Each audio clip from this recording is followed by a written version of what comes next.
Hey, what's going on, everybody? Rick and Nikki here. Hello. And this is 6 Things with Rick and sometimes Nikki. Sometimes me. After this one, she may not want to try it again. This is our second go-round. He forgot to hit record. For the audio. Mm-hmm. So anyway, let's dive into the first thing. Yes. Universal Horror Unleashed picks Chicago for its second site. Mm-hmm. Horror Unleashed is the company's year-round immersive horror entertainment experience. The new indoor venue will open in Chicago, chosen for its large population and reputation as one of the country's leading destinations for tourism and entertainment. The upcoming venue will be located on Chicago's Avenue at the former Tribune Distribution Center, situated between River North and West Town districts. This marks Universal's first branded experience in the Midwest. That went way better than the first time. That was a good rehearsal we had. So anyway, Chicago, I'm surprised they're doing a second venue already. Right. And it's like the Las Vegas one hasn't been completely vetted yet in terms of... I don't think it hasn't opened yet. It hasn't opened yet. And it's, no track record. Right. And it kind of lends itself pretty well to Las Vegas because of all the nightlife. That is a tourist area. Exactly. And people go for specifically that entertainment. Yeah. So, all types of like nightly weird and fun entertainment. Right. Exactly. So, when Chicago was announced, we were both a little like, okay. I know a lot of people who live up north who are in driving distance are very excited about that. Okay. They have, a lot more access, to Universal type experiences in that way when, you're living up north and, kind of close to that area. So that's kind of a positive. But the whole concept of a year-round haunted house or whatever really hasn't been tested by Universal. Now, funny thing is, when we first started dating, there was a year-round haunted house downtown Orlando. And I didn't like scary movies. That's our first date. It was a blind date, and it was a scary movie. And then the second date was like a haunted house. I was like, well, what am I getting myself into? but the one downtown Orlando was what? Nightmare on Church Street. It was. Yeah. I mean, it was fun. It was a fun thing to do. It didn't last forever. It didn't last too long. Right. So, but Universal is known for their haunted houses and stuff, and how they are with horror and stuff. Yeah. So maybe it'll have more success. It's kind of a wait and see kind of thing, maybe. But year round, I mean, that's a lot of days. And we'll see. I'm going to watch it all. I have more faith in the Vegas location than I do in Chicago. I could be wrong, but I do have one of my little hobbies is to kind of watch companies that come, or little shops that come into town. Yeah, he does. And I'm like, I don't know if that's going to work there. Why are you putting a boat accessories in the Publix shopping center? Right. And then he's like, it's gone. Yeah. So yeah, that's kind of one of his things. I did the same thing, didn't I? In the theme park world with the Star Wars hotel that Disney did. Yeah. I was right about that one. That one didn't make it. But anyway, on to thing 2. All right. Thing 2 has to do with Halloween Horror Nights. Oh, so we're sticking with the genre of horror. Yeah. This one is a good event. This one has some legs to it. Exactly. I think this one's going to be around. But what happened last week? We finally got the last of the announcements for the original houses. These are the houses that Universal creates themselves. And sometimes I like those better. I mean, no, for real. Don't, kill the messenger for that. But I mean, because I think a lot of people feel that way. Free range to do whatever they want. And I think a lot of years, some of my favorite houses have been specifically because the owners of the original. IPs aren't sticking their nose in on things. Like, we don't like that. Rearrange this, Like they can do with like a Ghostbusters house or something, Right. Although that Ghostbusters house last one. The actual owners of the IPs can come in and kind of, But yeah, Universal Creative probably gets free reign. Yeah. So here are the 5 original houses. So the first one is Galkin, Monsters of the North, Grave of the Flesh, Dolls, Let's Play Dead, Hatchet and Chains, Demon Bounty Hunters, and then El Artista, A Spanish Haunting. And here's a little description on each house. Okay. Go ahead, Nick. So Galkin, I'm sorry, it should be Galkin. Galkin. I Googled how to pronounce it. Monsters of the North. In a remote northern village, a wicked being rises from the dead with a horde of monsters. Tried to escape the belly of the beast. And then we have Grave of the Flesh. Before you move on, it looks like it's going to be a snowy house. Anytime there's a house that's kind of snowy and wintry, it's always the coldest house. I don't know if it's psychological or what, but because wasn't last year Frozen Empire from Ghostbusters? Was that last year or the year before? I get confused. Yeah, regardless, it all blends together. They always have some type of cold house, whether it be for Yetis or whatever. Yeah, and and then HHN in Florida is like hot the first month and a half. Yeah, where you're just dying. 90% of HHN is hot. Exactly. So then when you jump into one of those houses, you're just like, oh, I feel so good. So I'm excited about this one. And I'm glad you stopped me because. Oh yeah. You had a funny. To me, this is the knockoff Game of Thrones house. I know. Go ahead and describe what makes you think of it. Well, first of all, a wicked being rises from the dead. And if you look at the artwork, what are, from the Game of Thrones, White Walkers are. Yes, it kind of looks like. Kind of risen from the dead. They're right. the undead. Right. Or whatever. And the artwork also has a wolf on it. Like a dire wolf. A dire wolf. Cool. Who needs to pay IP licenses when you can just do your own Game of Thrones haunted house? Oh, seems pretty cool. Anyway. It might be the house of the year now. Now that I think of it as Game of Thrones, unless we're talking about the last season. We don't talk about the last season. We don't talk about Bruno. We don't talk about that last season.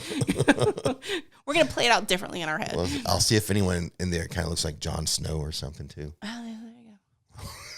I hope so. Anyway, to describe Grave of the Flesh, welcome to your funeral, where it's about to go from bad to worse. No kidding. Really? You're already dead. You enter the underworld and be haunted by flesh eaters for eternity. Yeah, that one sounds gross. As soon as that one came out, I'm like, this one sounds like it's gonna be smelly and gross. And then describe and gory dolls. Let's play dead. All right, so you're about to become a doll-sized and be haunted by toys that have been burnt, melded, and stitched together by a twisted little girl. Kind of like Stitch or Sid. Sid, from Toy Story. Yeah, so it's like Sid's little sister did this to you. That's not our idea. I think it was from Mike, Josh, and Ryan is the ones who... Our moderators. Yes, they came up with that, but I was like, oh, I can't unhear that now. So, yep, to me, it's like Sid's little sister did this. Why pay for a Toy Story haunted house IP when you can... Stop saying that. Oh, my gosh. But now, that house is going to be, for me now... a Toy Story house. Nah, you just whatever. We'll see how it goes. All right. Hatchet and Chains. Mm-hmm. Demon Bounty Hunters. Hold on. I messed that up. Because so many colons in this year's houses. We have what? Look at that. I mean, other than Grave of the Flesh, there's no colon. Yeah. But there's a name and then there's a sub name. Yeah. And then there's the year of the colon. Ew. Okay. Anyway, here we go. Hatchet and Chains, Demon Bounty Hunters. No, that's mine. That's for my script. In this hole. That's my script. Okay. There's only one colon in Bounty Hunters. Okay. Demon Bounty Hunters. In this old West town, all hell is breaking loose, right now.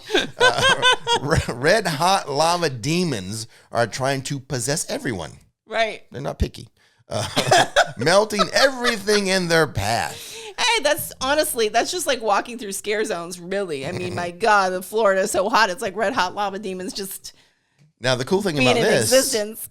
Is that Hatchet and Chains, if you remember the last Slaughter Cinema 2 house, haunted house at HHN, there was a room. Not a poster. Yeah, I think it was its own room because they did the Slaughter Cinema was 5 or 6 or 7, whatever number of made up horror movies that they did rooms on. I love it. And Hatchet Love and Chains. I definitely saw the poster. Right. I believe it was its own room.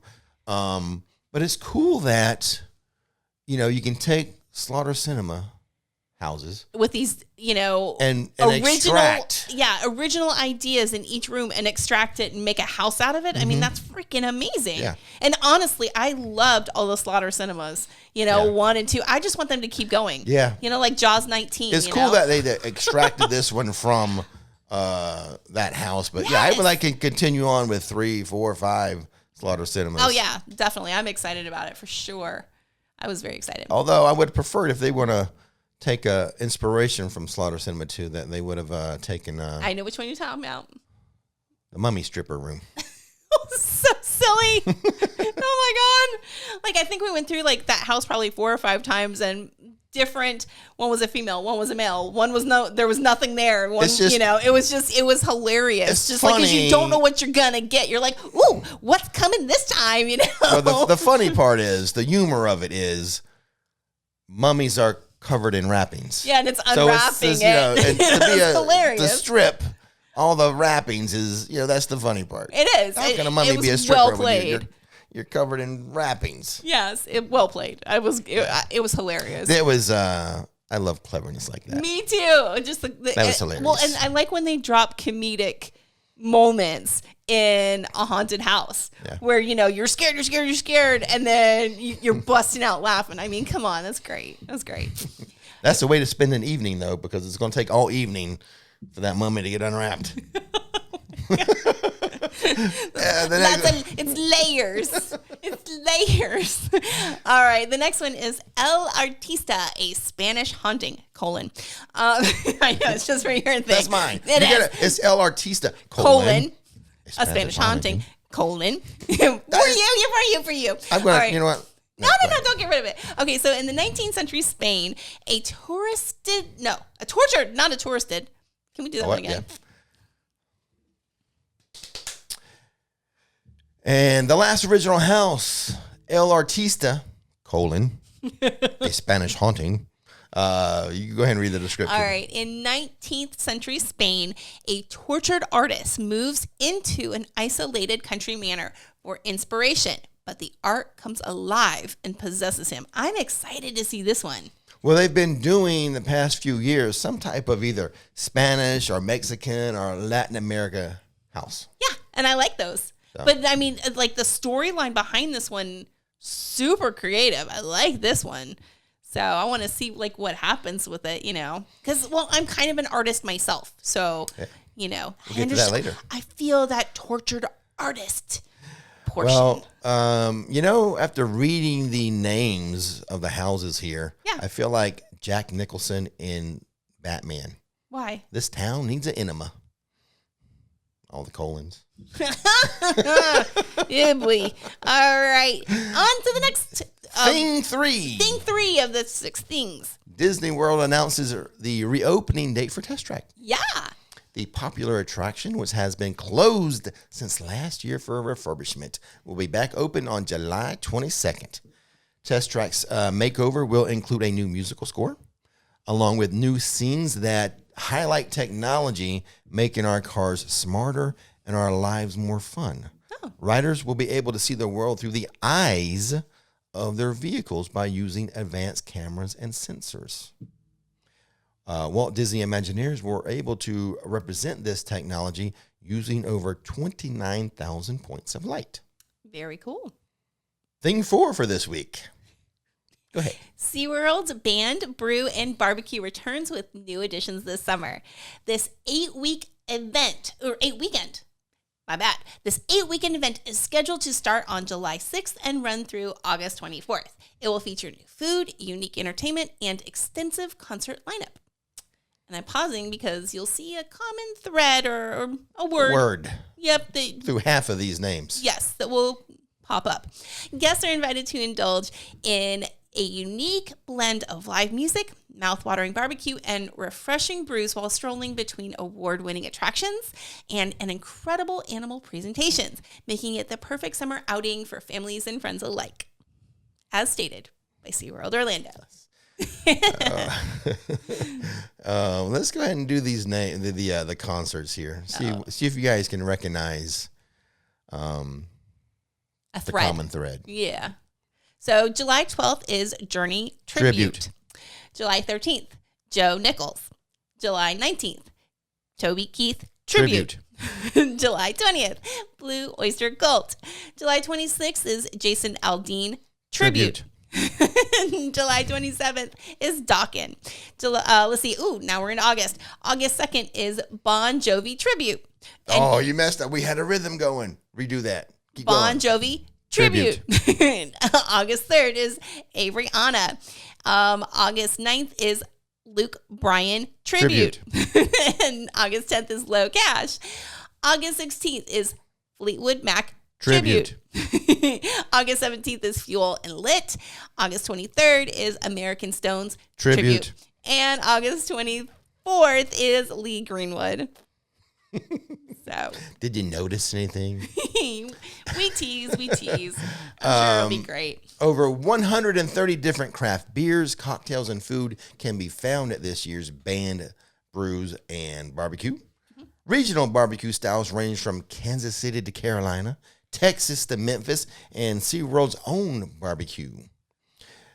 New this year, guests can try the Barbecue Sundae, a concoction of pulled pork barbecue, mashed potatoes, BBQ pit beans, coleslaw, cherry tomato, onion straws. Other new items include smoked chicken taco, southern smoked turkey collard greens, and corned rib. A Bands and Brew and Barbecue Festival tasting lanyard can be purchased. A 5-punch lanyard is $45. A 10-punch lanyard is $65.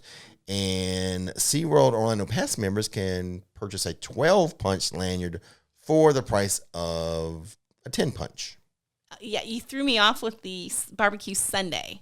You never had one of those, huh? No, and I mean, it makes sense based on the description, but I was like, a sundae with barbecue? What is this? Reminds me kind of like a lasagna.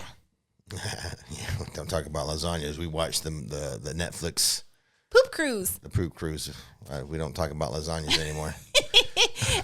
It's gross, and hilarious, and entertaining. It's an overall entertaining If you have Netflix, give it a watch.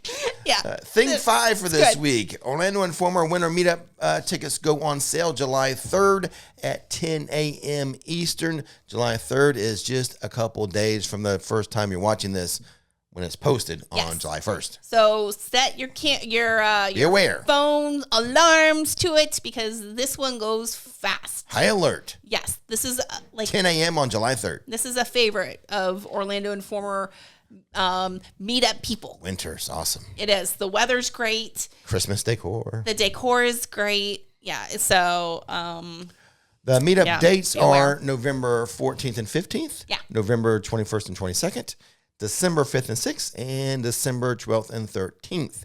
The event takes place at Universal Studios Florida and Universal's Islands of Adventure. Beginning at 5 p.m., you'll have access to over 25 rides and attractions. Unlimited food and non-alcoholic beverages are included with your OI Meetup ticket.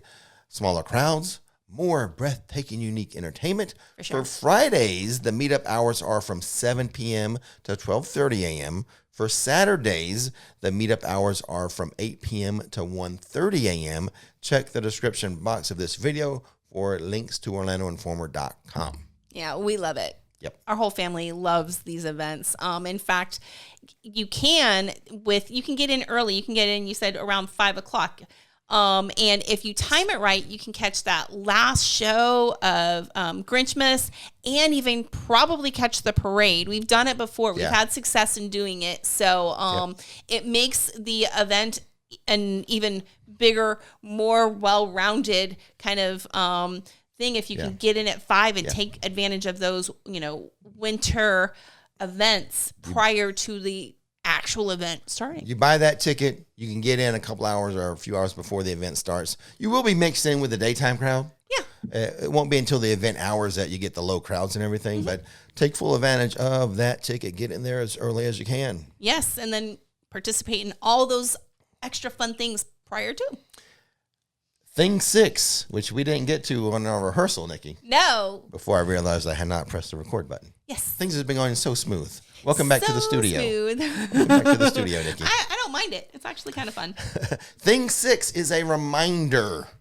Over at Disney's Magic Kingdom, the Rivers of America, Tom Sawyer Island, and the Liberty Square Riverboat will close on July 7th. So that's just like 6 days from the day I'm posting this video. Ouch. Yeah. So it's making way for a new Cars theme land called Piston Peak National Park. I am excited about that. When we went out to Disneyland in California, really enjoyed that themed land. It was great. Really sad to see, Liberty Square Riverboat kind of, closing. Yeah. I mean, I enjoy the watered area. We didn't go to Tom Sawyer's Island that much. I think you can count on one hand and not use your thumb how many times I've been to Tom Sawyer's Island.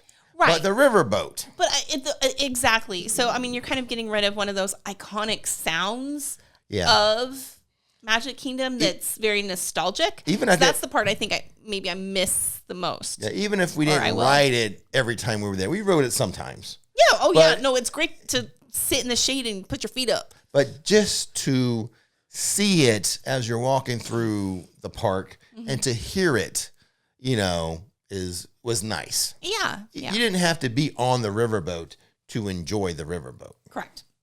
So just a reminder, you only have a few days. July 7th, and it's gone.